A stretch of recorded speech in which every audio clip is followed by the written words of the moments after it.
Tuseme hivi kwa lugha nyepesi. Kuna wanaume wa aina mbili kwenye haya maisha sasa hivi tunayoishi 2026. Kuna mwanamume vampire, yani anakunyonya. Alafu kuna mwanamume zimwi. Yeye anakula, anaenda, anakula, anaenda. Zimwi au vampire wanakuwa hivi. Zimwi likujualo, alikuli likakwisha. Kwa hiyo ataenda, atakutongoza, ataenda, atakutongoza, ataenda, atakusikilizia, baada ya muda anarudi miezi 3, miezi 6. Huyo ndo zimwi. Anajua udhaifu wako wewe mwanamke, anajua energy yako inasimama wapi, lakini kwa sababu ameshajua kwamba hujui kutumia energy yako, kwa hiyo anacheza na emotions zako, anacheza na energy yako. Huyu anaendaga anarudi, lakini namkubali chizi, wewe unamkubali nini? Mwanamume vampire akija kwenye mwanamume vampire akija kwenye maisha yako, yeye ananyonya.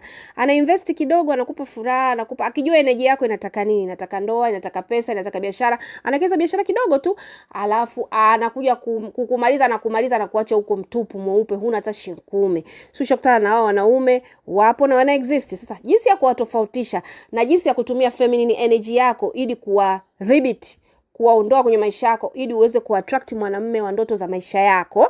Darasa linaendelea WhatsApp, mamdogo, njoo usome darasa la feminine. Karibu sana.